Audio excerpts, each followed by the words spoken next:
ඉස්සර ආත්මවල යකින්නේ නැද්ද කොහෙද? සංසාර පුරුද්දට සැර දානවා. මේ බලන්න අපි ආසද මෙහෙම අයට. ඔගොල්ලෝ ආසද gedara සැර දාන අයට. ඔගොල්ලෝ ආසද නිකන් ලොකෝ දාන යාළුවන්ට. ඔගොල්ලෝ ආසද ටිකක් නිතරම බනින ගුරුවරයාට. ඔගොල්ලෝ ආසද gedara නිතරම බනින අත්තම්මට. ඔයාලා ගත්තම නම් බනින්නේ නැතුව ඇති. අත්තම් බනිනවා නම් අපි අත්තම්මට කැමති නෑ. ඇයි අපි කැමති නෑ කවුරුවත් අපිව හූරනවට කටින් වචන වලින්. එහෙනම් මොකද කරන්න ඕන? අපි අනිත් අය හූරන එකත් නවත්තන්න ඕනේ. අර බලන්නකෝ. දරුවනේ අපේ වචන වලට පුළුවන් කාගේ හරි හිතක් මරලා දාන්න. කාගේ හරි හිතක් ලෙඩ කරවන්න. අපේ වචන වලට පුළුවන් කවුරු හරි දුර්වල කරවන්න.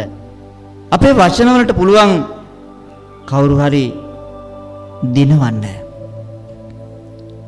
එච්චර මහා හැකියාවක් ඔයගලන්ට තියෙනවා.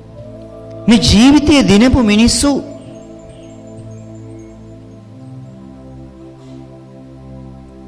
වචන අවියක් කරගෙන තියෙනවා. ඒකින්ද මම අද ඔයගලන්ට කියලා දෙනවා වචනය අවියක් කරගෙන ජීවිතේ දිනන්නේ කොහොමද කියලා.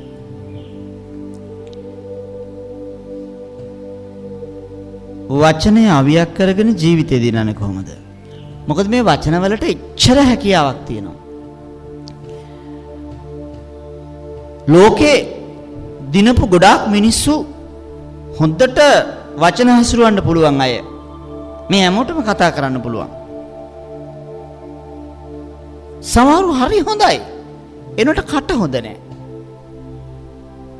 ටිකක් කතා කරොත් වැසිකිළියකට පයින් ගෙවුවා වගේ. අපි කැමති නෑ ඒගොල්ලන්ට. සමහරු හරිම හොඳයි. සුන්දර වැඩ කරන්නේ. කට හොඳ නැති හින්දා අපිට යාව එපා වෙලා තියෙන්නේ. වක්කඩිය කැඩුවා වගේ. ඕන් දැන් කියවයි ඇවිල්ලා. ඉක්මනට යන්න මෙතනින්. කවුරු හරි එනකොට ඕන් එනවා. BBC නිවුස් එකේ එන්නේ යයියා. ඔක්කොම ගිහිල්ලා හැමතැනම කියනවා කට BBC එනවා. එහෙම කියන්නේ නැද්ද? ජීවිතේ කවදාවත් පුතේ කතාව අහගන්න එපා කාගෙන්වත්. මිනිස්සු කියනවා කවුරු එනකොට ඔන්න මොනවා කියයිද දන්නේ කට එහෙම සවුත් වෙන්න එපා. කවුරු හරි එනකොට අර එනවා. අපි ඇත්ත කතා කරලා බලමු. වටින දෙයක් අහගන්න පුළුවන් වෙයි. සමහර දේවල් සමහරුත් එක්ක බෙදා ගන්න ආසයි අපි. එයත් එක්ක කතා කරත් ඇති. ඔයගොල්ලන්ට හම්බෙලා නැද්ද? කතා කරන්න ආස කට්ටිය. හම්බෙලා නැද්ද? එයත් එක්ක පොඩ්ඩක් කතා කර ඉන්න ආසයි. එහෙමයි හම්බෙලා නැද්ද? අම්මලා තාත්තලා වෙන්න පුළුවන්, වැඩිහිටියෝ වෙන්න පුළුවන්, යාළුවෝ වෙන්න පුළුවන්. අමතක කරන්න එපා. ජීවිතේ අපිට දිනන්න ඒ හැකියාව ගොඩාක් උදව් වෙලා තියෙනවා.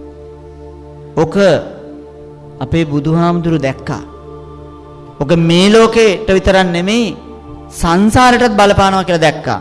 ඒකින්ද මහණෙනි කටින් වෙන වැරදි 4ක් තියෙනවා කියලා මේ 4 ඉගෙනුවා. ඔයගලන්ට මේවා පාඩම්.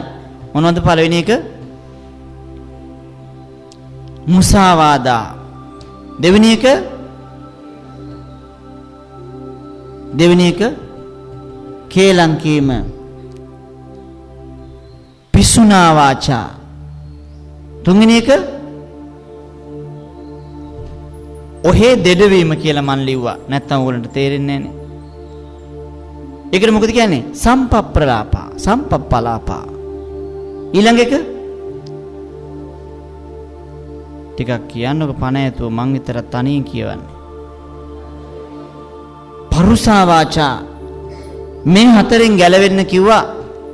මොකද ඔය 4 එච්චරකට අපිට බලපෑම් කරනවා මේ ජීවිතේටත්. අපි කවුරුත් කැමති නෑ මේ පචෝරිස්ලට. කැමතිද? පචෝරිස්ලට කැමති නෑ.